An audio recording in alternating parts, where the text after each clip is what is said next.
Hello and welcome to the 1152 Club. Today we're going to be talking about a potted history of Kirkstall Abbey, and the story of Kirkstall Abbey really begins with Henry de Lacy of Pontefract Castle, who, grateful from recovering from a serious illness, gave land to the monks of Fountains Abbey to establish a new daughter abbey at Burnoldswick in modern-day Lancashire. Now, in 1147, Abbot Alexander, along with 12 monks and 10 lay brothers, tried to settle there, but they encountered several problems. Wishing to live in solitude, the monks tore down the local church and evicted the inhabitants, causing much tension. And even though peace was restored, the monks were exposed to plunder from the ongoing civil war and to extreme wet weather, which ruined their harvests. Abbot Alexander had encountered the quiet, wooded area of the Ayr Valley on his travels, though, and, with the approval of Henry de Lacy, the monks officially relocated to Kirkstall. On the 19th of May 1152, Kirkstall Abbey was founded.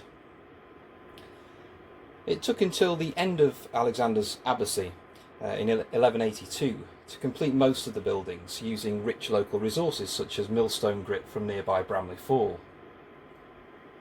Cistercian monks would live, work and worship at Kirkstall for the next 180 years.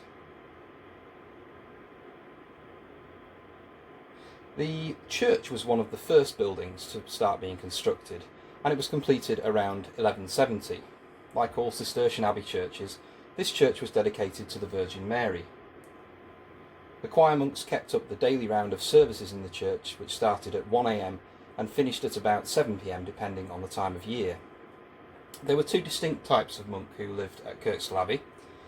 The choir monk, who took on religious orders and dedicated his life to prayer and study, and the lay brother monks recruited from the peasant classes, who ploughed the fields and looked after the sheep on the abbey's granges or farms.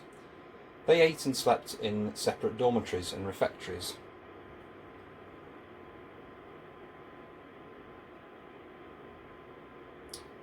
According to Christian rules and regulations, the abbot was also supposed to sleep in the monk's dormitory, but by the 1230s the abbot of Kirkstall Abbey had built his own separate lodging.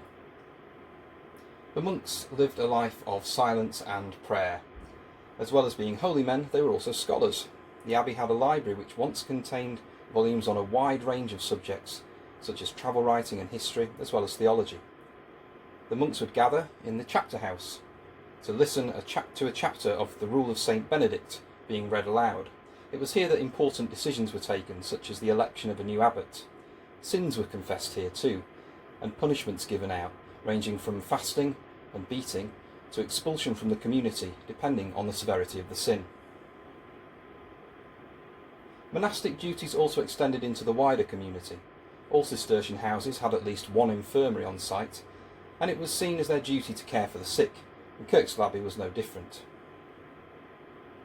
In keeping with ideas of hospitality, a guest house was also built, with its own sleeping chambers, toilets, a bakehouse and a kitchen. Beyond the precincts of the walls of the abbey, there were a large number of granges owned by the monastery, or monastic farms. In fact, the granges of Kirkstall Abbey were located in almost all of the areas that make up Leeds today, as you can see from this list. Life at the abbey came to an abrupt end on the 22nd of November 1539, when the last abbot, John Ripley, signed the deed of surrender in the chapter house, giving up the abbey to Henry VIII's commissioners. The abbot and his 30 monks received pensions, and Ripley was free to live out his days in the lodge of the Inner Gatehouse, which is now part of Abbey House Museum.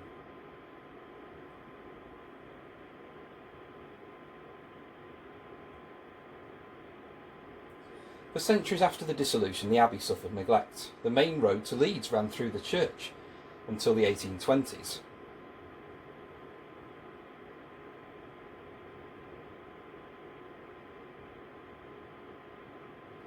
And depictions of the abbey show livestock sheltered in the ruins and grazing the surrounding lands.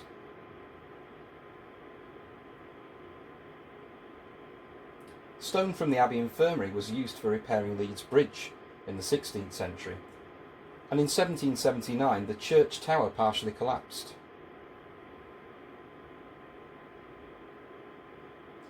However, in the 18th and 19th centuries, the picturesque ruin became a subject for painters and poets, especially from the Romantic movement. Artists like J.M.W. Turner, John Sell Cotman, Thomas Girtin and Joseph Rhodes were all inspired by the Abbey. And the parents of Charlotte, Anne and Emily Bronte courted each other in the grounds. Their father Patrick wrote a poem about it. As the nearby town of Leeds grew in importance in the 19th century, so did the use of the Abbey for recreation and escape from the industrial grime.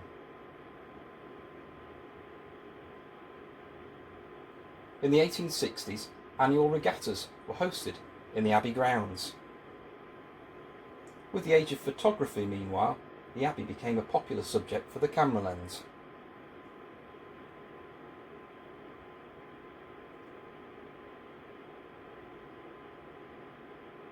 By the 1880s, the Abbey and its lands had for over 2 centuries been in the hands of the Earls of Cardigan.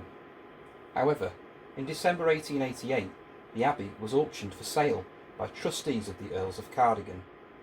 The Borough Council wanted to buy it, but could not meet the reserve price of £10,000.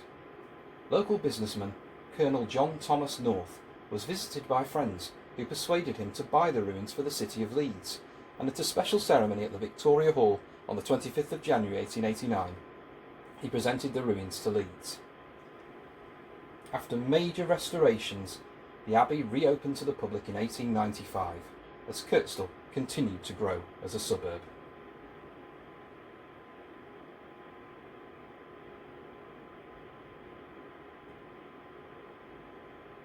The Abbey continued to inspire artists through the 20th century, and images of the Abbey were utilised heavily by local businesses on their advertisements, and on everything from paperweights to glasses and egg cups.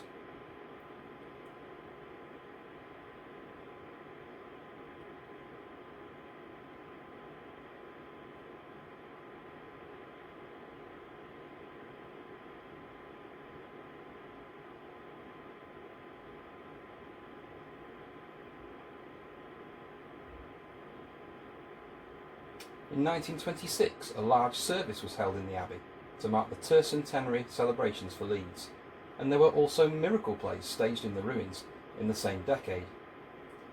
A cafe was established in the Lay Brothers' rear-a-daughter, now the Visitors' Centre, and by the 1950s, with the Abbey passing into the museum service, a series of exhibitions were hosted on the first floor of the same building, focusing on aspects of monastic life.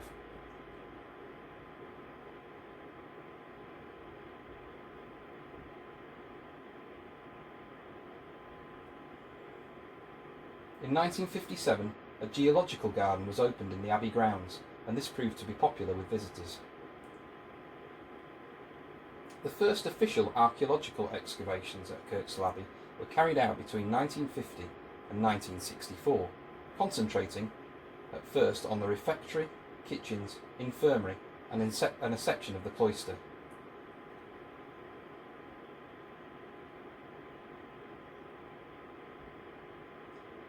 Further excavations were carried out in the 1980s, and these concentrated on the guest house, shown here, and the rear-a-daughter, shown here.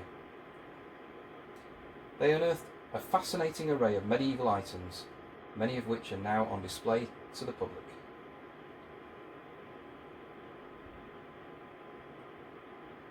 Today, Kirkstall Abbey lies at the heart of its community.